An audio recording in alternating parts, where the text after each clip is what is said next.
imigambi yawe, usengera umwigisha w'ijambo ryawe. Mana reka kubera mikoro wirangururire mu izina rya Yesu. Turasenze kugira ngo imitima igiye kumva ijambo ryawe ihemurwe naryo, kandi turagushimye ko uduhaye ibihe byiza, kandi nibyo Satani yari yagambiriye byose umugambi wawe ubikuyeho. Tugushimye kuri mu ruhande rwacu mu izina rya Kristo umwami wacu. Amen.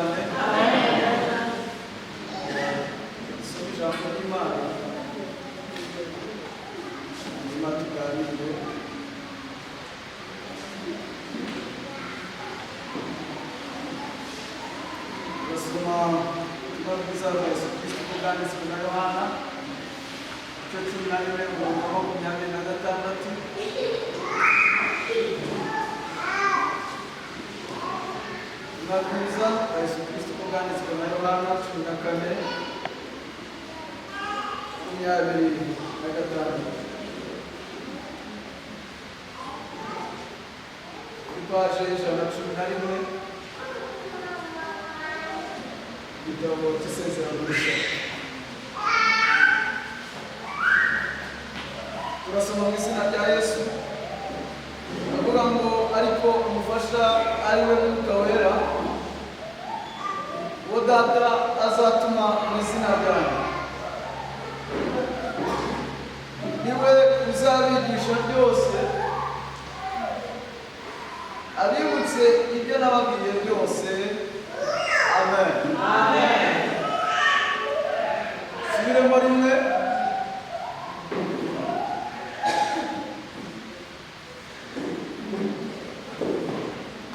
Aravuze ngo ariko umufasha ari we Mwuka Wera, uwo Data azatuma mu izina ryanjye. Ntabwo ari izina rya Isaka, nimutagira ngo ni jyewe uri kuvuga, ni Yesu Kristo wazatuma mu izina ryanjye, niwe uzabigisha. Bivuze ngo umuntu udafite Umwuka Wera nubwo yaba afite masters aba atari n'umuswa.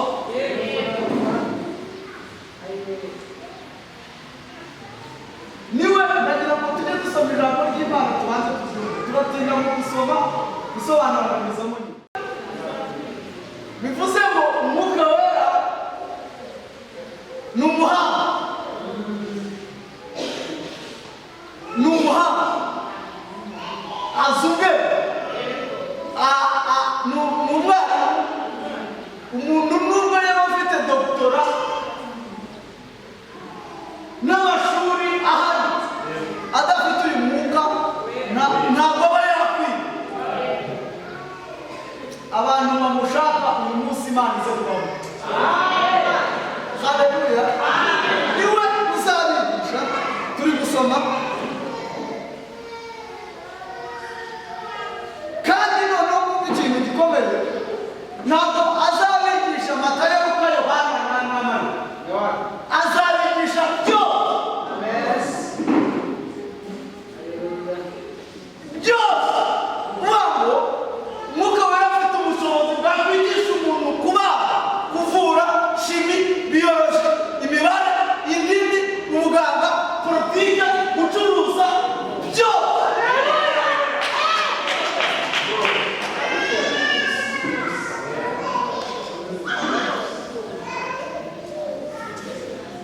Turi gusoma ijambo ry'Imana. Niwe uzabigisha byose, nta na kimwe kivuye. Bibibutse se ngo bari icya mbere, uzura Umwuka Wera biterwa n'icyo urimo. Nta muntu ujya wuzura Umwuka Wera ari muri kave. Nubona twagusize bwanga muri kave, ntabwo babuzura Umwuka Wera, barazamuka bakajya mu cyumba cyo hejuru.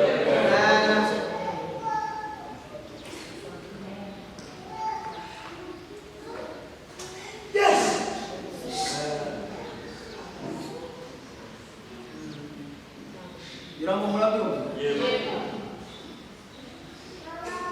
Kiri mu nyama, ibishyimbo, umugabo arangubita, umugore yaranzengera igumira aho ngaho ntacyo bitwaye, abantu bari iyo ngiyo hepfo nta kintu iri jambo niribareba, ariko abantu bose bari mu cyumba cyo hejuru biravuga ngo umuriri umeze nk'umuyaga ubatungura.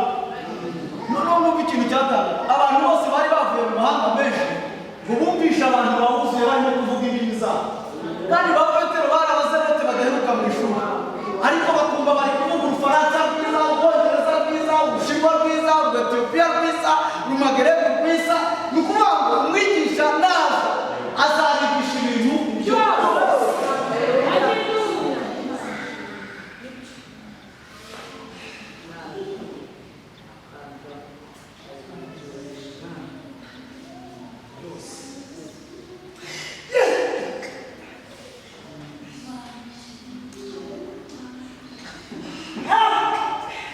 Haleluya, haleluya. Azabigisha ibintu byose.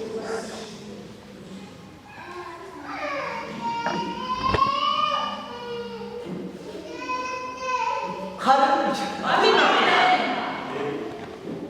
Nibuze kuvuga umwuka wera icyo ari cyo, hanyuma nimumara kumwumva neza mukamumenya, umuntu wese ari gushaka wamuhererwa, kuko hari n'abantu bamaze igihe hano bataramuhabwa, umuhabwa si hano rero. Imana ishimwe. Ndashaka gutinda kuri byose kuko aha ngaha niho muzinga.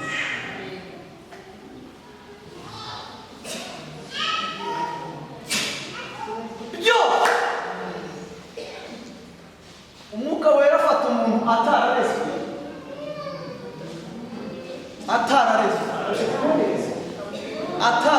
avuye ku muhanda, yaricuruzaga, akamufatira mu cyumba cyo hejuru, akamanukayo azi kuvuga, kwambara, kubana, ikinyabupfura, indero.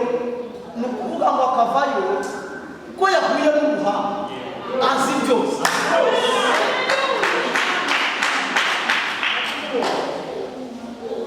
ngo uwo nguwo niwe uzabigisha. Abana abarimu bo muri pirimeri baraciriritse no muri kaminuza baraciriritse, ahubwo we azabigisha. kandi n'amezi abigisha, ariko arareba abona ntabwo bihagije, ahubwo akwiye kwiza undi mwarimu uzabigisha, kuko Yesu atigeze abigisha byose, ariko azabigisha byose. bivuze ngo nta muntu wuzuye umwuka wera w'umusoro. cyo reka mbe nyifufuye, umwuka wera ahindura umuntu umuhanga.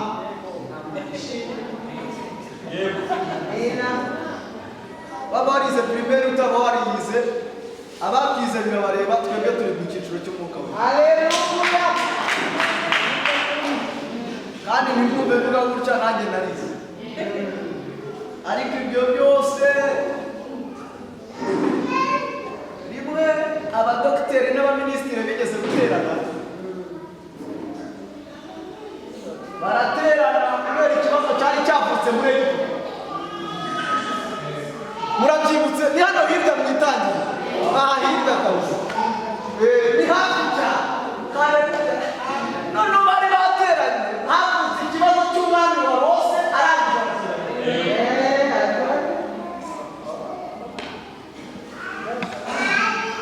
bavuye muri Lotero Rwanda, bavuye muri kaminuza nkuru, bavuye abize mu bigo mpuzamahanga, baraterana bati twabirose mwami, ariko wanabyibagiwe, turabikura he? Muhungu utarize, waguye n'ibizazane kuva gitangira kurota inzozi. Haleluya.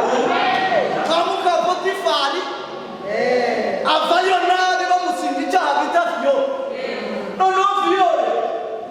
noneho inaturuka kwa Potifari mu rugo kwa Jenerali. ariko nubwo yari ari muri gereza, yari ariyo, ariko umwuka wera akiri muri byo.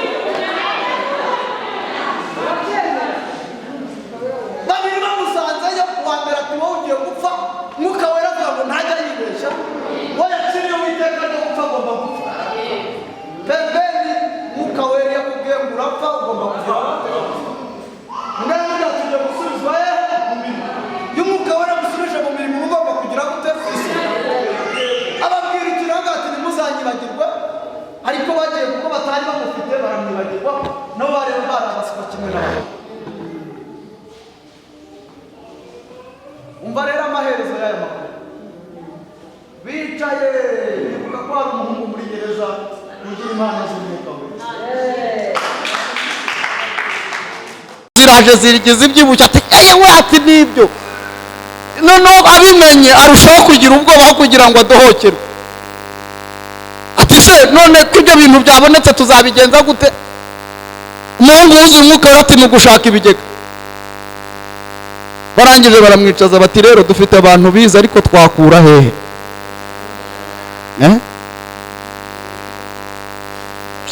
Je bano bantu bo hapfu ndabikundira cyane. Twakura hehe?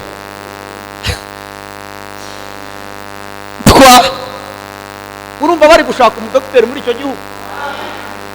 Twakura hehe umuntu uri mu mwuka? Mukawera n'umwigisha kandi yigisha byo. Cyo ni kimwe bivuze ngo n'umuhanga. Icyo twakivivuye. Karagiteri z'ubuswa tuzimukuyeho. Nimba uri umuswa rero ntawe ufite. Ubwo abantu batamufite turi kugenda tubamenya. Turaza gusoza wamenye ko nta nakabomba mpari. Sibyo? Haleluya rero. Turakivivuye icyo umwuka wera niki? N'umuhanga. Kamite nkiraho vi. Ninavuze ko turi bubarebane. Hanyuma icyakane. Umwuka wera azi byose.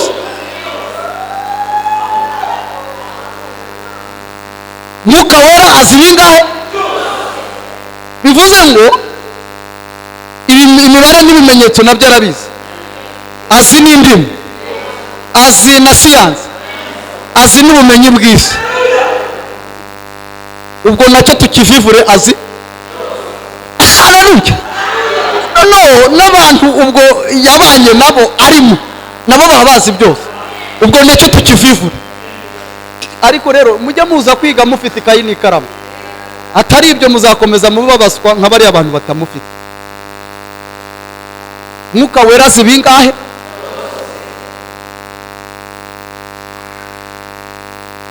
Ariko sereka mbabazi. Ngewe nubatse ejo bundi.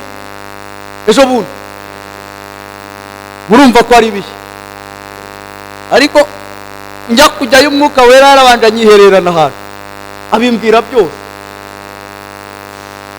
byose. Niwakumva ndi gusubirikanya n'uriya mu boss. Oya byose narabimenye. Nanamenye ko nta muntu wese abimbabazi mutaramara kubivuga. Ngwiye umusabye imbabazi kare ngo umuniganye ijambo. Uramureka kabanza kabivuga ngo atabyimba umutima ugaturika. Urumva rero umwuka wera azi byose. Paulo yicaraga agahugura ingo. Avuga ati bagabo mukunde abagore banyu. Namwe bagore mugandukire kandi ataramwigeze. Umwuka wera azi byose. Cyo nacyo tukira gute? Tubakivivuye.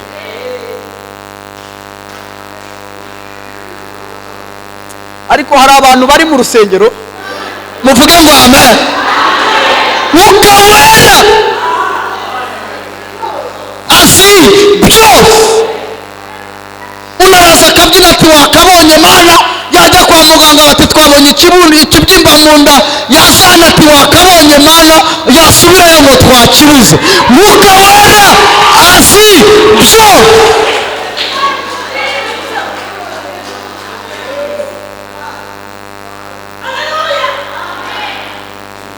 Tando fesa ya bigre azi byose.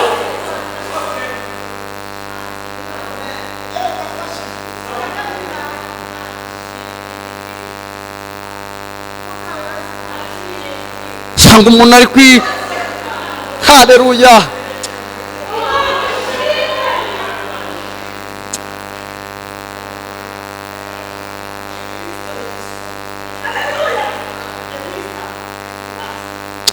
Haleluya. Mwuka wera azi byose.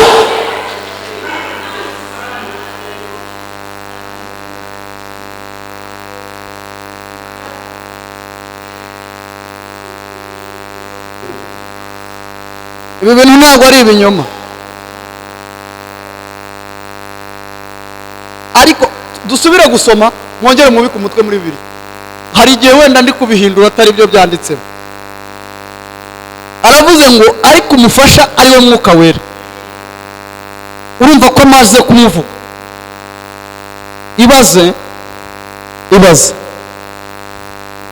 Ibaze ufite umuntu uzi ibintu byose mugendana, noneho uwo muntu akaba atari kure yawe, niyo yagucomekamo akayekuteri gusa wajya ujya kugera ahantu akubwira aho ngaho nuko nguko bimeze. Urumva utaba ufite umutekano? Noneho mwumve rero, mwumve ukuntu ijambo ry'Imana rivuze ngo uwo data azatuma mu izina ryanjye. Data mutumye he? Icyambere mutumye he? Muvuga ngo kuri njye ari kuri ibintu byose mwabishyize muri Luka na Yohana, abantu barapfuye ntibakiriho. Ubu gahunda nitwe duhari. Ibintu musoma mukabishyira ahandi, vuga ngo kuri njye. Uwo data azatuma kuri njye. Muri kumva ari abandi? Nitwe. Kandi si abasibye mu bihorere, nta gahunda ufitanye nabo, nabasha. Ubwo ni kuri njye. Hari igihe wenda nawe sinzi cyakuzanye, reka nivuge kuri njye. Haleluya. Uwo data azatuma kuri njye mu izina, mwumve ikintu gikomeye, mu izina ryanjye. Ni Yesu wabivugaga. Mwumve ukuntu haryoshye. Aravuga ngo niwe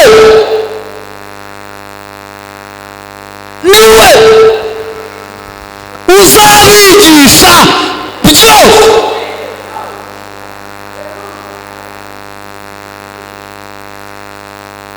Wari ubizi ko ushobora kwikingirana ahantu ufite ibihe byiza, ukikingirana ukajya uvuga ngo Umwuka Wera akora imirimo ikomeye niwe, bikahita bihinduka ukumva bije mu Cyongereza, ukavuga uti ururimi ko ntarwize we, ugahinduka ukumva uri kuvuga n'Igifaransa, bigahinduka ukumva uzajemo n'Igiswede, ugahinduka ukavuga uti ibintu birimo kuva hehe, ukajya ugira gutyo uti ndi kumva bije, Ikinyarwanda ukakibagira. Mwuka Wera si byo.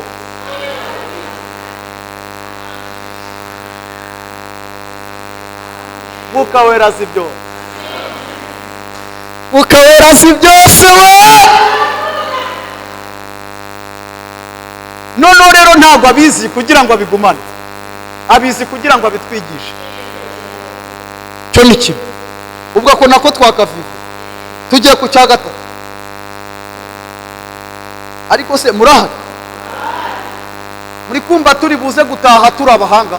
Ndashaka uyu munsi haterana intiti gusa. Hari ukuntu iteraniro ry'ibiryo intiti warireba ukabona ni abanyabwenge gusa. Hari umugabo bita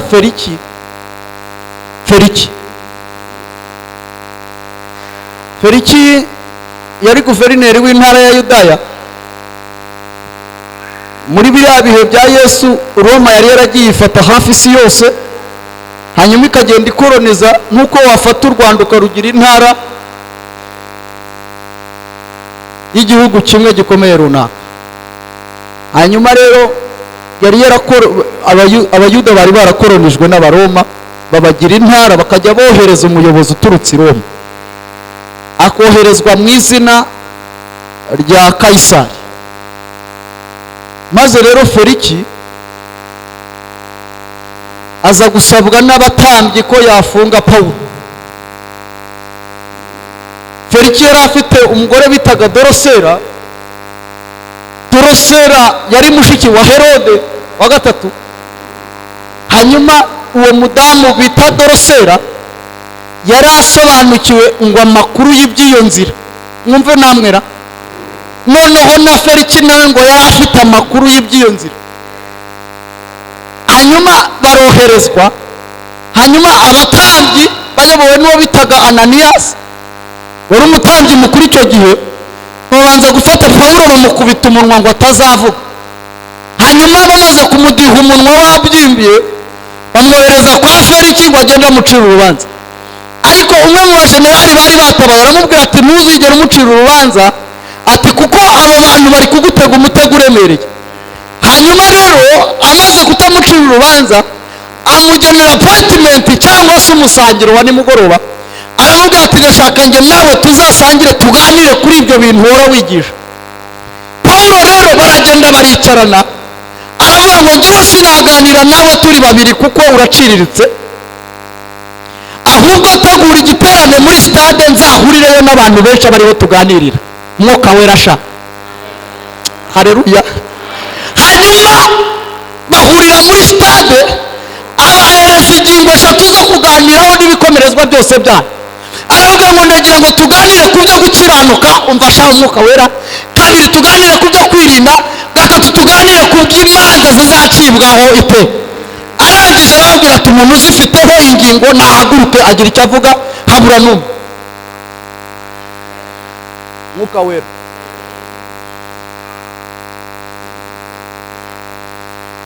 Akoze kuri Dorosera ati ibintu byo gukiranuka urabyumva se? Ati ibyo bintu se ko numva twi. Ibintu byo gukiranuka barabyiga se?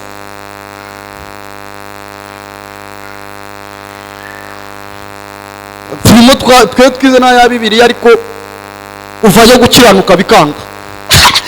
No, umuntu Umwuka wera yafashe, haleluya, w'agakecuru katagira ibiryo kagakiranuka ngo ku gato no ku kanini.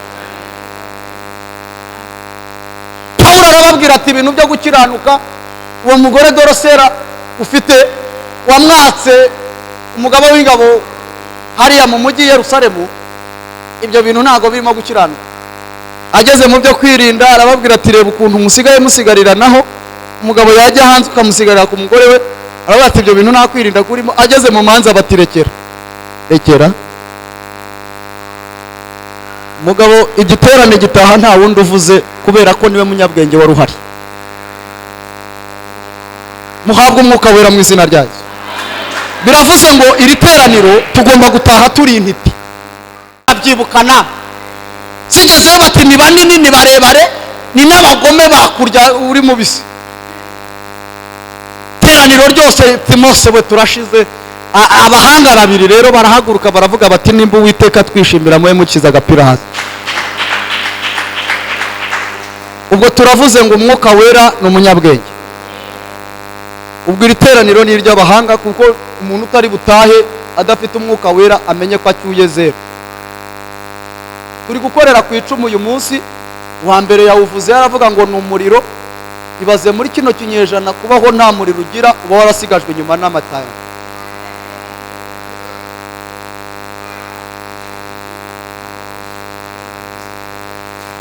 Muri kunyumvira namwe?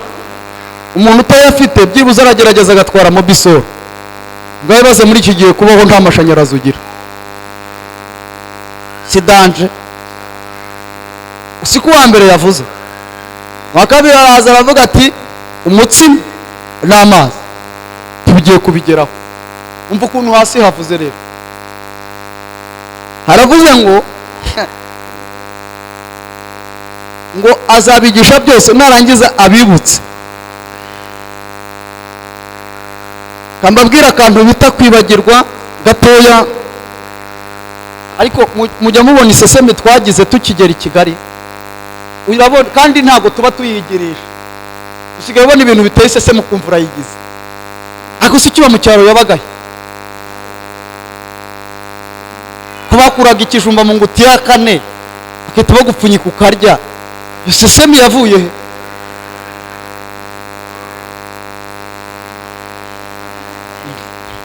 Uyu munsi nitegereje iri teraniro mbona ririmo inyorosho y'Imana, numva ndi buryigishe nk'abantu banjye. Reba iseseme dusigaye tugira. Kandi ntabwo ari ibintu twigirisha, sibyo mugabo? Nukuri uyu bibonye ibintu bidasa neza wumvishe. None se kari akaremangingo karema iseseme kabagahe tuba mu cyaro? Bwira uwo muntu ngo twaribagiwe.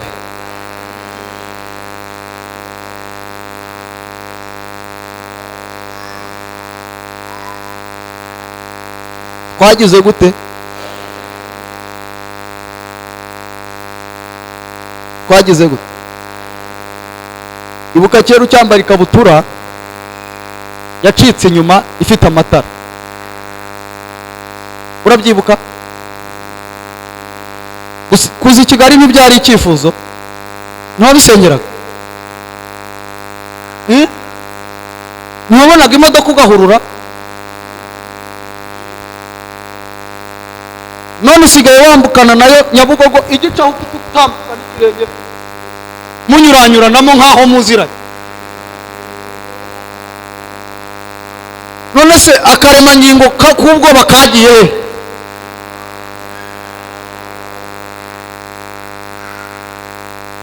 kari ahantu se katarimo abantu ntirahoza abantu bose basenga mu Mana uzatugirire neza.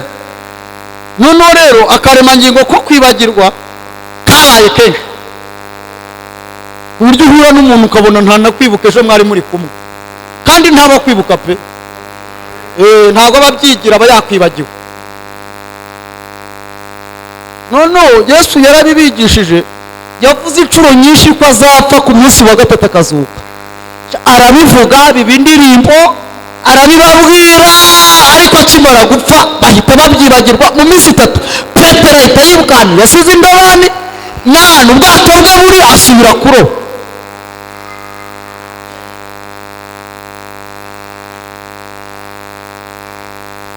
hariho abantu baje, haleluya, ariko umwuka naza ahagaze imbere y'abantu bishe shebuja ahari. Petero yigeze kuba ari kumwe na Yesu bakimeranye neza, vuga ngo bakimeranye neza. Ari ukuntu dukunda Yesu tukimeranye neza. Mundi kubera nafashijwe mba nirukanse, ariko iri koranabuhanga ntaza kurivuna, ngenda ngaruka gahoro gahoro. bakimeranye neza, aramureba abona ni mwiza, araryoshye. Yesu yatanze rero, Yesu agira serivisi 3 nziza ajya atanga. Yesu agira 3 zonyine ajya atanga, ku buryo uyu muntu azibonye 2 muri zo zikunda kurushaho. Yesu atatanga ibintu umuntu atasengeye. Iyo serivisi ni nziza. Mbwira umuntu mwicaranye mubwire ngo iyo serivisi Yesu ayikwegereza iraryoha. Utasenze, nta muntu wabyeretswe, nta makuru utarigeze ubirota, mu gitondo kumva umuntu araguhamagara ati mugabo ati duhurire mu mujyi, akahita aguha kontake ati ntuzongere kugenda n'amaguru. uri kumva ukuntu Etienne we iyo serivisi iraryoha pe, iraryoha pe, iraryoha pe. abarokore abantu baje uyu munsi nabonye nta muntu urimo dufitanye ikibazo, nanjye ndabibasabiye Imana yibegereze mwiza. agira kabiri ajya atanga umuntu yakobotse, yarazengurutse bweramvura, ngo tabare usasama mu rupfu, gacanyararira kizabonwa hose ibyumba mu mazi hose, noneho nabyo akazabibona yarabiruhiye. Yesu nayo yarayitanga. kandi nimba ari ikintu kinezeza ni ukubona ikintu umaze igihe usengera, nabyo biranezeza, sibyo? Ndarivuze rero ngo abantu mumaranye ibibazo, Imana ibishakira ibisubizo mu izina rya Yesu. Yo nayo iraryoha. Akagira indi rero ya 3 mudakunda kumva, Yesu ajya agira abantu akuzaho burundu.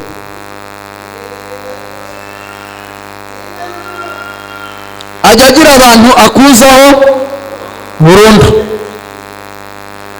Yohana ati ni wowe, kandi niwe wagiye mu butayu yiraririye, ari kubwira abafarisayo ati mwabana b'inzoka mwe, niki kibahuriye? ati mugorore inzira we, mugorore wa, yigeze ka Peter tumugira gute? Mugorore. arangije ati ni wowe cyangwa tegereza undi.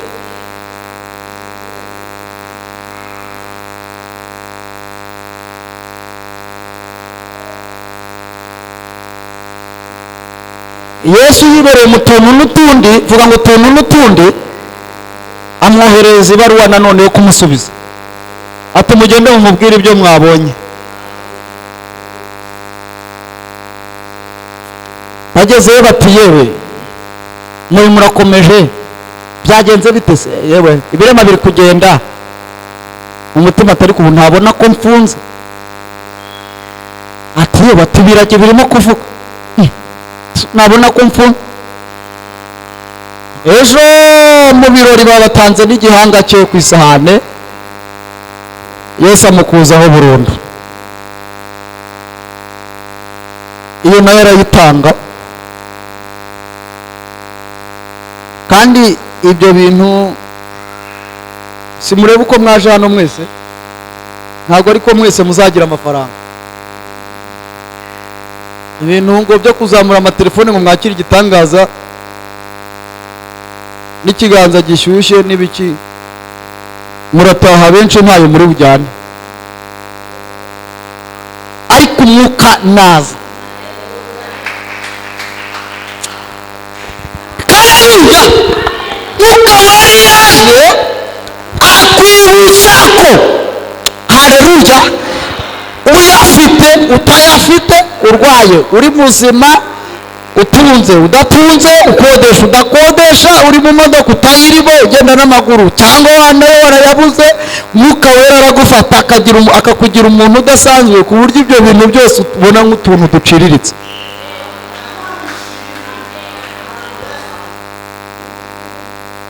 Ubwo turavuze ngo Umwuka Wera yibutsa abantu, kuko muri kamere y'umuntu harimo kwibagira.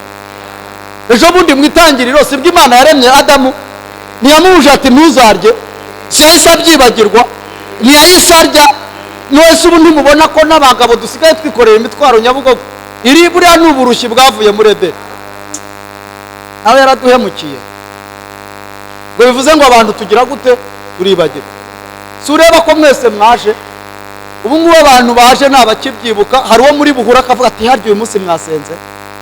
No bobo, nabyibagiwe.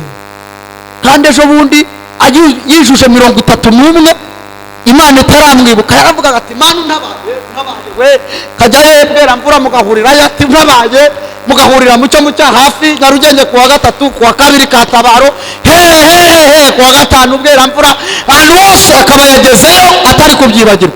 Ariko kubera ko dufite akaremangingo ko kwibagirwa, Umwuka Wera yafashe umuntu ntago yibagirwa. Icyo ni kimwe. Ubwo icyo si icya gatatu. Tubonye ko muri iyi mirimo itatu ikomeye y'Umwuka Wera, reka tuyikubire mwumvaga akajambo gasoza rero. Mwongere mubiko muri Bibiliya. Narabavumbuye ko mutayisomera mu rugo, nzajya nyibasomeshereza hano.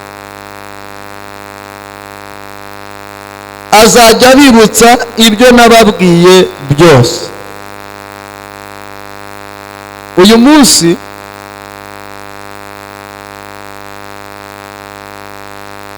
ndashaka kukubwira ko abantu batatu bihuse b'abagabo nshaka gukoresha banyarukeho. Abantu bitanze imbaraga zabo kubw'umurimo w'Imana babanguka. Nimbabura ndabyikorera. Asigaye bagabo barabuze. Oya we watubwirije wicaye aho ngaho yihangane, muga ngangwe nawe subirayo mugabo no kurutse. Kandi ndabaturaho umutanza abo bantu. Muri iyi minsi turi mu kirere cy'umwuka, niyo turi gukoresha umwuka. Hanyuma uyu ni umwuka, ubu ni ubugingo, uyu ni umubiri. Ndagira ngo mbabwire impamvu dukwiye kumutunga. Urwa mbere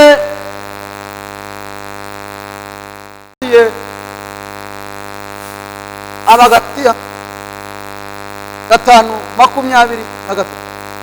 Yego, urwa mbere rwa Tesalonike yababwiye ngo Imana y'amahoro ibeze rwose rimwe mwebwe ubwanyu, umwuka wanyu n'ubugingo n'umubiri. Ibi ni ibice bigize umuntu. Uyu ni umwuka, uyu ni ubugingo, uyu ni umubiri. Uyu muntu yitwa Adamu, niwe Imana iremye. Uyu ni umuntu umwe. Uyu ni Etiyeni, uyu ni Etiyeni.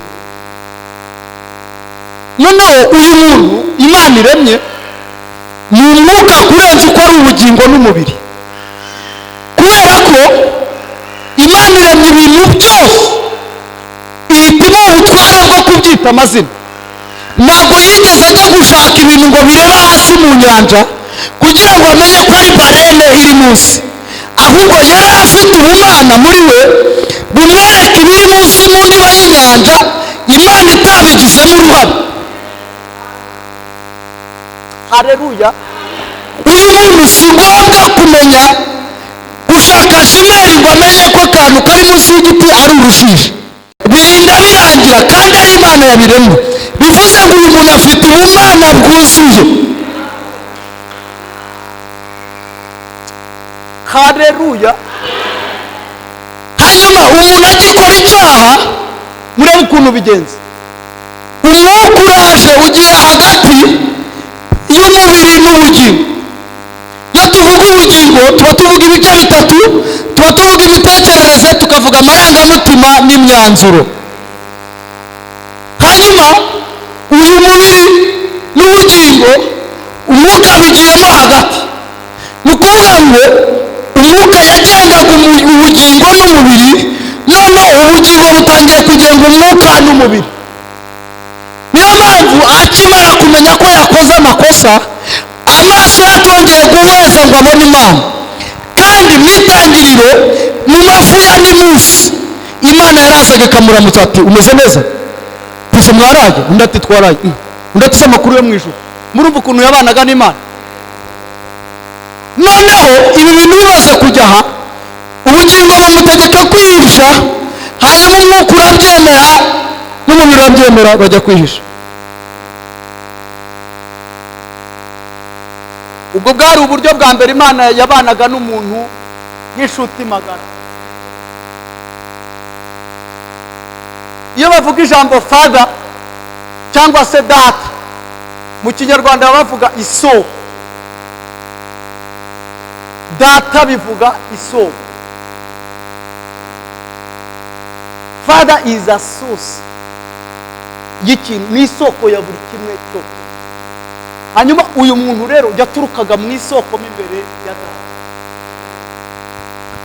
Uko umuntu akomeza kugenda bamubi kwa kundi nyine, umuntu agenda bamubi, umwuka abona ntiyishobore, ntagize gute, araza bindorereza. Noneho bimera gutya. Noneho icyo amarangamutima ashatse, uwo ukunze ukamuha, uwo wanze ukamwima, kubera ko ni amarangamutima nyine. Umuhanuzi akajya mu bice ati he, bonye Imana iguha imodoka, kandi wenda ari kubona nyine wasa nk'akiyemeza. Noneho ni ukuvuga ngo ibyo bintu ntibiturutse ku mwuka, ahubwo biturutse mu bugingo, mu marangamutima n'imitekerereze n'imyanzuro biha umubiri ukanezerwa. Niyo mpamvu buriya abigisha benshi bashobora kubwiriza ubugingo bwabo, ariko abantu bavugana n'umwuka wacu ni bakeya.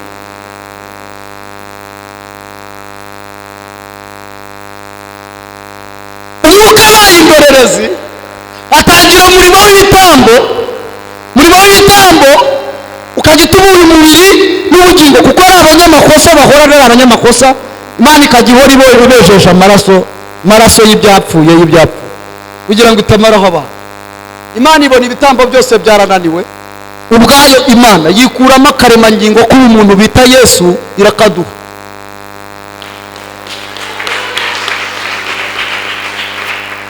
Ibintu muri kubyumva cyangwa nzagaruka?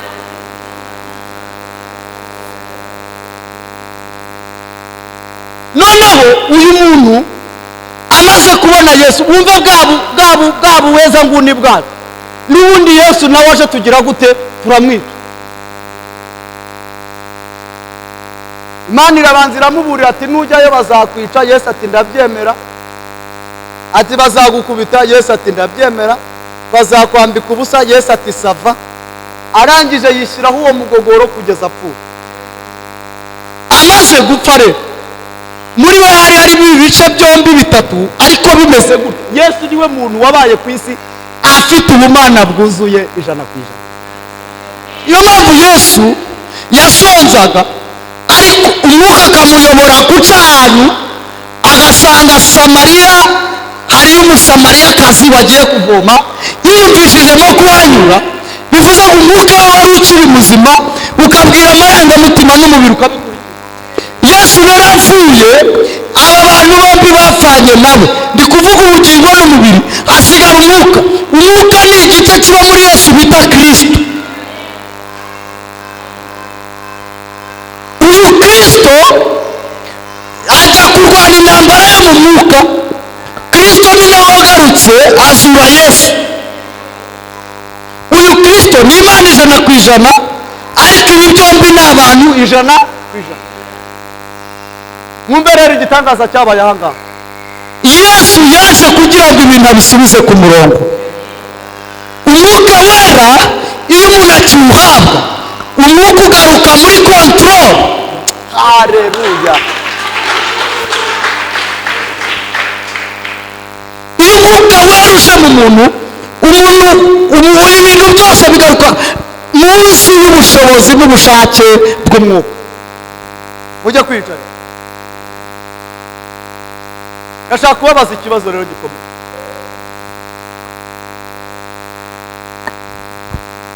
Ari wowe n'amafaranga ni iki gitunze ikindi?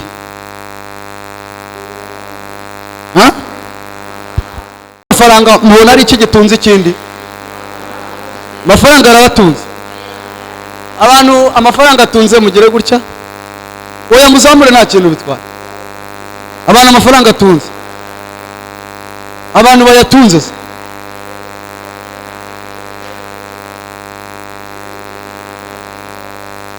Nyine ndashaka kubabaza, wowe witegereje neza ubona amafaranga agutunze cyangwa urayatunze?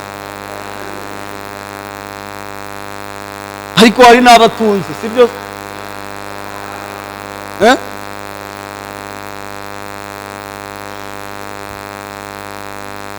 Gusa ubwo tuvuge ngo ukira aradutunga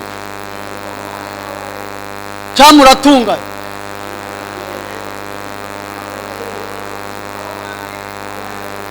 No money, no life.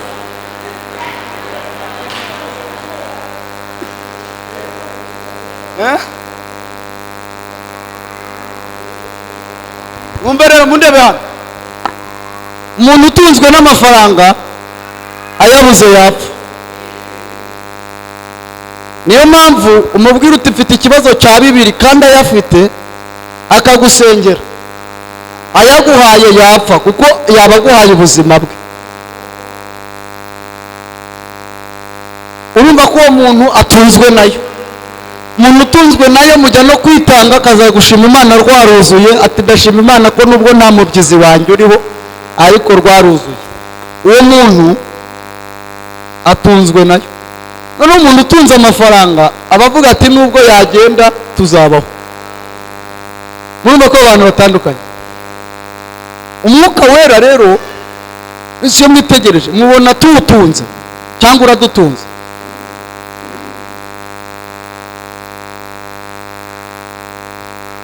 Ansubiye hano. Mwuka wera turawutunze cyangwa uradutunze? Mwuka wera ntago bawutunga ntibawugira. Umwuka wera twebwe aradutunze.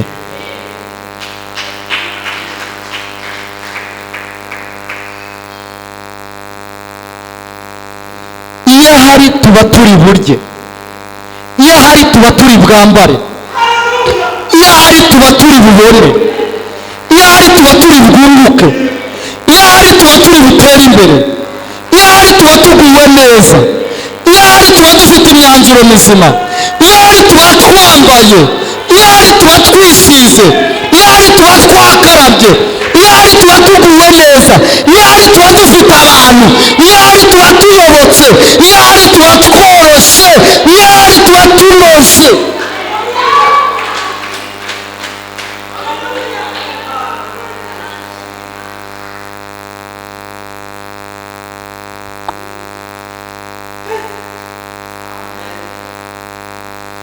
Umuntu ufite umwuka wera ntamenya ko yambaye ubusa, kuko umwuka wera ni ishusho yambikaga Adamu atarakura icyaha yahoraga abona yambaye,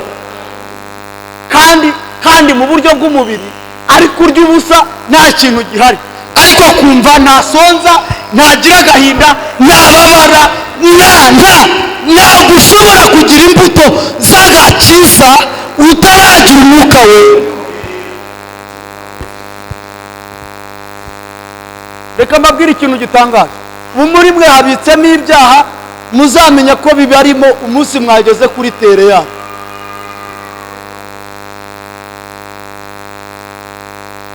Petero ati nukuri kw'Imana do twakuvayo tukajyayo ko ari ufite amagambo meza y'ubugingo.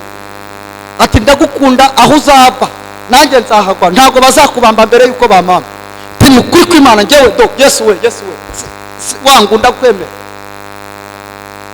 Bati yewe kuvuga nk'abari abagabo, ati nukuri simuzi.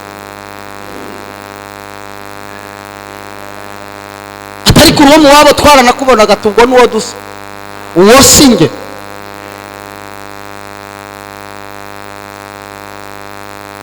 Inkoko ibirabitsa barabyibutsa, ati ye baba gatatu karuzuye pe.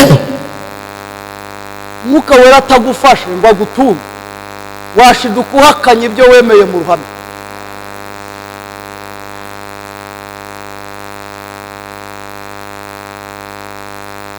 Ubwo tuvivure ko umwuka wera dutunze cyangwa turawutunze.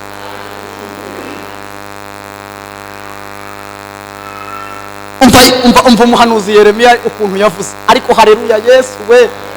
Yaravuze ngo waranshuse nemera kugira gute ushukika.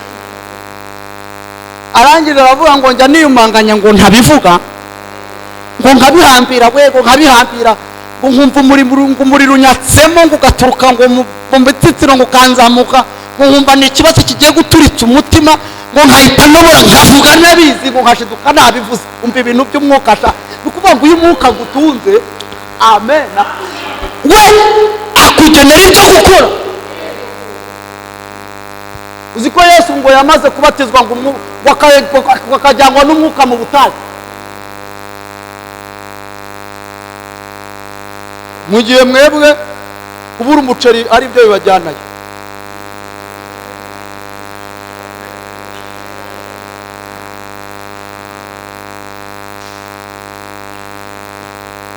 Umuntu ajyanywe n'umwuka mu butayu, undi ajyanywe no kubura umugabo. Ubwo si ubwo tuzaba tureba ibyanyu namwe.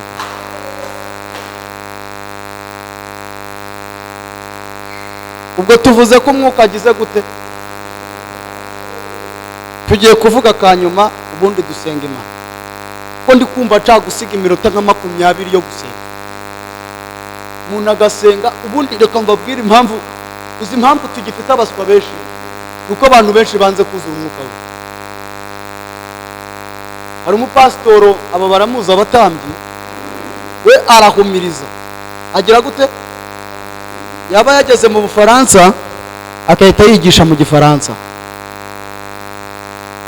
yagera mu Bwongereza akahita yigisha Cyongereza, yagera mu Bushinwa akahita yigisha mu Gishinwa. Abakubwira ati muri Bibiliya y'Ikinyarwanda bavuga gutya, ariko niyo mu Kiyahudi naho ndi kubona bivuga gutya.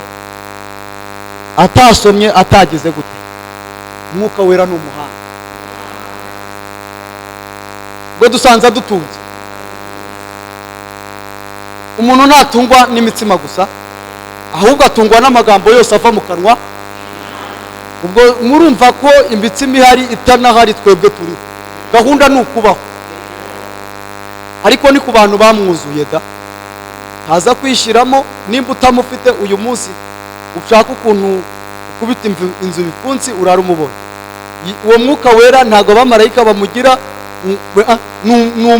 ni umufasha waziye abantu, kandi n'abapfuye ntibamuhabwa, ahabwa bari.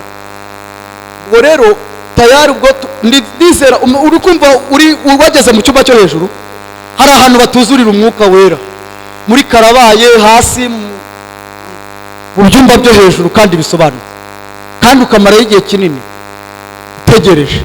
Imana ibahe umugisha mu izina ryawe. Akanyuma rero, mwuka wera n'Imana ubwayo. Mwuka wera arabyara. Nukuri nutabyarwa n'umwuka n'amazi, sibyo ntabwo uzabona ubwami bw'Imana. Mwuka wera muri kubona mu nda y'ababyeyi, ababyeyi mu ndebe hano cyane, bura ntago ncamaje ariko mu nda abantu bandebe. Muri kubona ababyeyi bagira ahantu bita ingobyi, yego iba mu mwana. Umwuka wera ni ingobyi ibyarira Imana. Niyo mpamvu umuntu ubyagwa n'umwuka ntabwo arya kubera ko Yosefu yabaje ibiryo bikaboneka, ahubwo arya ku ikofi y'Imana. Ni ukuvuga ngo umwana w'Imana, njyewe rero njyewe nsa na data cyane ku buryo niyo mpingutseyo tunavuga kimwe, niyo mpingutseyo nkavuga bene wacu bari mu makosa bahita biruka. Noneho iyo hari nubwo ngera muri bisi y'abantu bamuzi bakahita batasha ntabwo uri mwene runaka ni ndiwe, ariko nubwo data dusa hari ibintu atashoboye gukemura mu buzima bwawe, ariko Imana ibikemurira rimwe.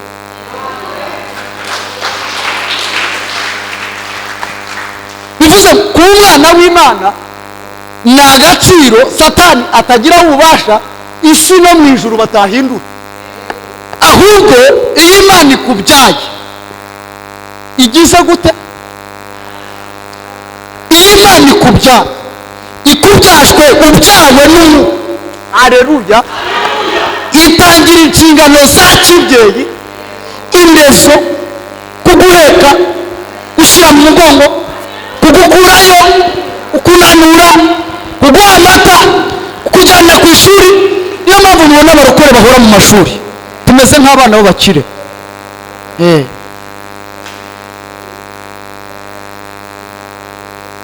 Buriya nta mwana w'umukire ujya urangiza kwiga, ava kwiga ibyo mu bagabo akajya mu by'abagore, akavuga ati reka ndebe n'ubumenyi bw'ikirere isate, agahora amwohereza ku ishuri. Rero Imana kubera ari umukire natwe ihora itwigisha.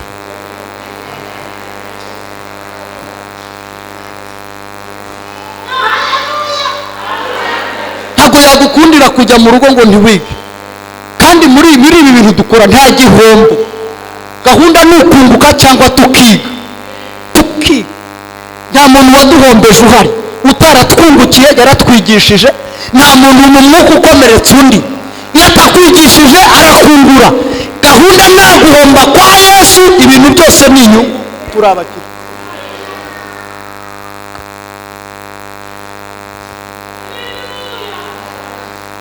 ku mwana w'Imana ni identite, ni indangamuntu duhabwa n'umwuka, kubera ko Imana ntabwo izahagarara ngo ujye hamagara ngo tsiyene we ngo izake we, hoya, izahamagara abana bayo.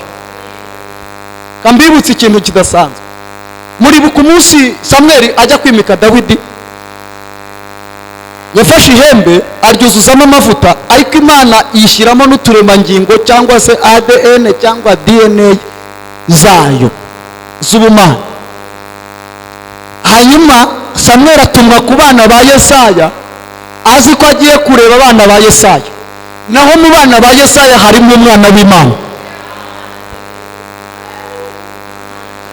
harimo umwana Yesaya yarereye Imana.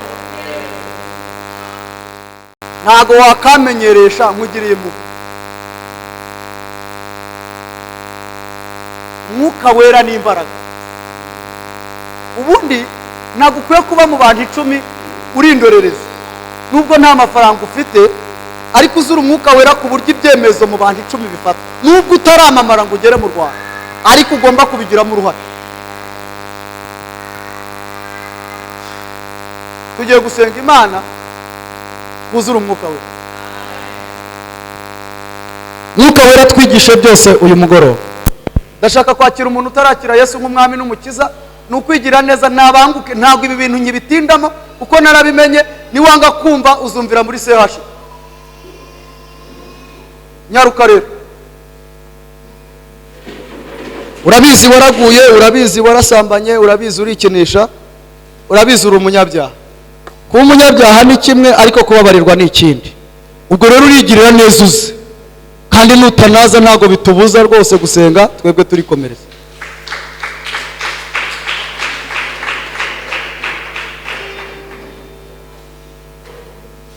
Kamera none wayo adasanzwe,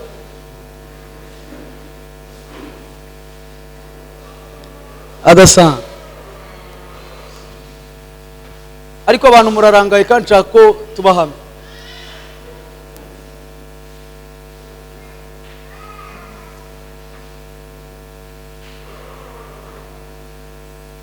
muri iyi minsi turenda guha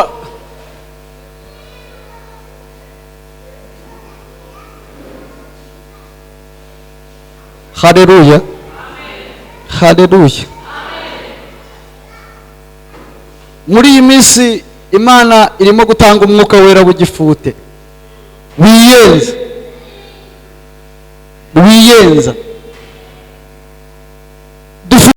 Iyo nyubako yiza kuba umuntu nta kabuza yari kugusaba kuyisiga amarangi ya Beta Paints kuko ariyo yongerera agaciro nayo ikaguhesha ishema mu bandi.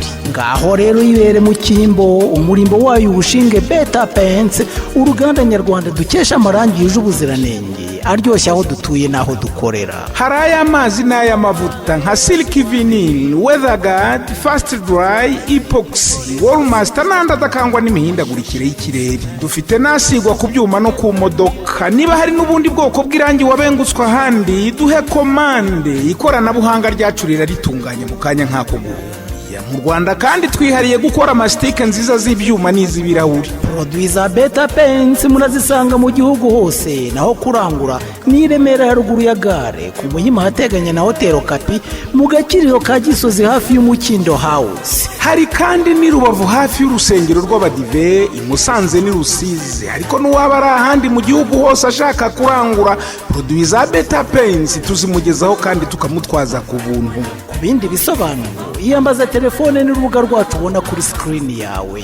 Beta Paints, best quality, best price, good service.